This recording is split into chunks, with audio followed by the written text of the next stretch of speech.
Nous allons aborder le thème de la tromperie, le thème de la séparation. Pourquoi mettre les deux ensemble? Eh bien parce que très souvent, dans les séparations, c'est pratiquement 9 fois sur 10, donc c'est énorme, il y a tromperie, de l'un ou de l'autre ou des deux. Et puis, parce que la séparation, je dirais pas que c'est inévitable, certains y arrivent, mais c'est très compliqué, c'est très douloureux et ça marche très rarement. Quand quelqu'un veut pardonner une tromperie, 9 fois sur 10, là encore, désolée pour les stats, c'est toujours un peu les mêmes, 9 fois sur 10, dans les 8 années qui suivent, la personne, l'un des deux finalement, finit par partir et la séparation a quand même lieu. Parce que c'est quelque chose de très prenant. La trahison, c'est un sentiment d'une violence extrême. Un des sentiments les plus, d'ailleurs, les plus violents que l'être humain peut subir. Et dans ce sentiment de trahison, d'injustice, eh bien, tout est remis en question. Ce que vous vivez actuellement, donc la tromperie, mais également ce que vous avez vécu. Est-ce que tout était faux? Est-ce qu'il y a eu du vrai? Est-ce qu'il y a eu du faux, etc. Et puis vous vous remettez vous en question. Qu'est-ce que j'ai fait de mal? Qu'est-ce que j'ai de moins, de plus, de moins en général, que la personne pour qui j'ai été trompée? En réalité, ce sont des questionnements qui me font plus de mal que de bien. Alors comment arriver de manière sereine, je dirais, à passer le cap de cette trahison qui laissera, et j'insiste là-dessus, elle laissera toujours une blessure, comme une opération. Vous pouvez avoir la plus belle des opérations, vous êtes réparé de l'intérieur, mais vous avez toujours une petite cicatrice qui vous rappelle que vous avez été réparé.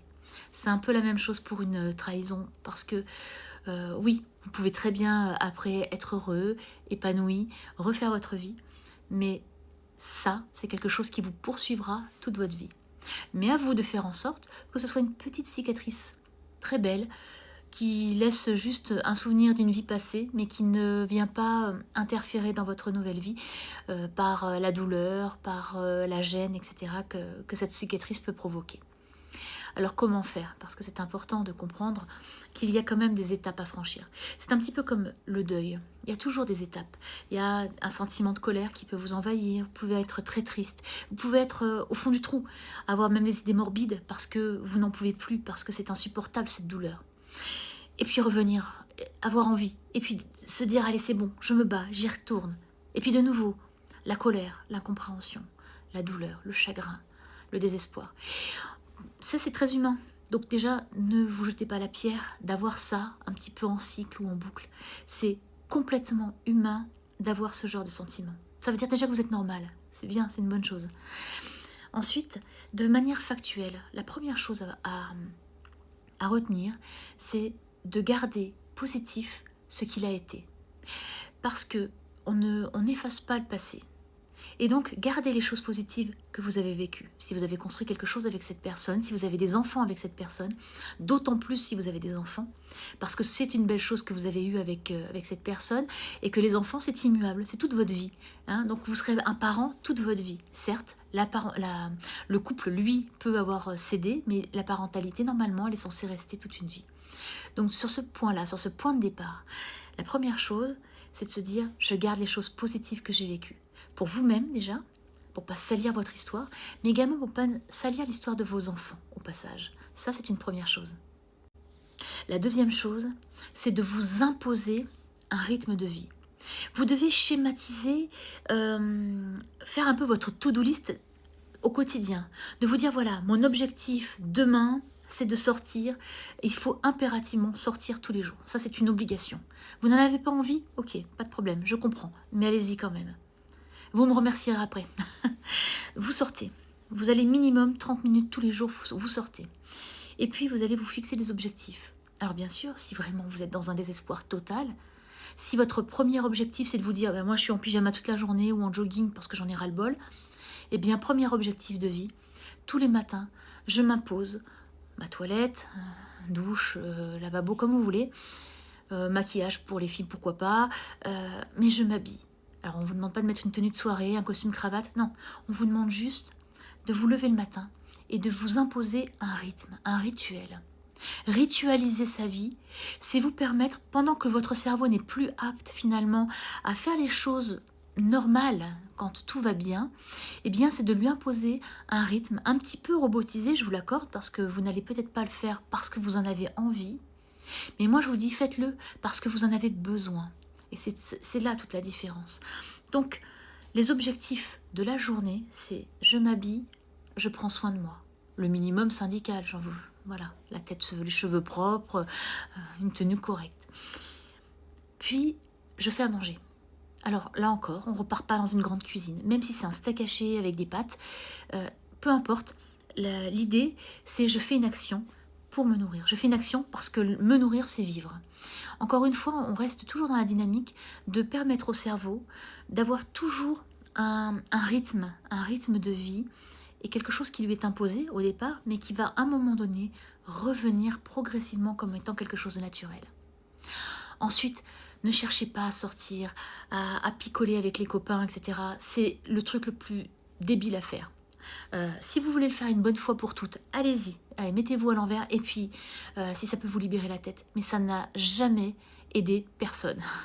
Donc idéalement, allez voir vos amis, ça oui. Boire un verre, c'est pas interdit, hein, bien sûr. Je parle là de ceux qui veulent aller dans l'extrême. Mais même si vous parlez de la situation, pas de problème. Personne ne vous en voudra. Si vous avez des vrais amis en face de vous, ils vous écouteront. Ils vous écouteront peut-être raconter votre histoire peut-être 100 fois. Mais ils ne vous lâcheront pas parce que justement vous répétez les choses. Donc n'hésitez pas à y aller, n'hésitez pas à parler. Imposez-vous aussi peut-être de les inviter. Vous savez, c'est pas forcément la qualité des choses qui vont être présentées qui fait la valeur du moment. Ça, on le sait tous. Mais même si vous n'avez pas la force de cuisiner des choses ou autre, ouvrez un paquet de chips, allez chercher un bout de saucisson ou si vous ne mangez pas de saucisson, des gâteaux, enfin bref, peu importe. Même si c'est pour ouvrir un paquet de chips, le simple fait de faire venir du monde chez vous vous redonne un lien social avec une réalité de vie. Ça, ce sont aussi des choses qui sont très importantes et qu'on oublie de faire parce qu'on n'en a pas envie. Et là, encore une fois, je me répète, on ne cherche pas à créer une envie, on cherche à répondre à un besoin. C'est subtil, mais c'est la réalité et c'est comme ça qu'il faut faire pour pouvoir s'en sortir. Évidemment, faites-vous accompagner. Rien de mieux que d'avoir une épaule qui peut vous écouter et vous conseiller, vous canaliser aussi dans vos émotions pour apprendre finalement à vous sentir bien, bon gré, mal gré. Et puis une chose aussi qui peut être importante dans l'accompagnement, notamment psychologique, c'est le fait d'avoir une personne qui peut vous aider en thérapie comportementale, par exemple et cognitive, tout simplement parce que il y a cette dépendance affective.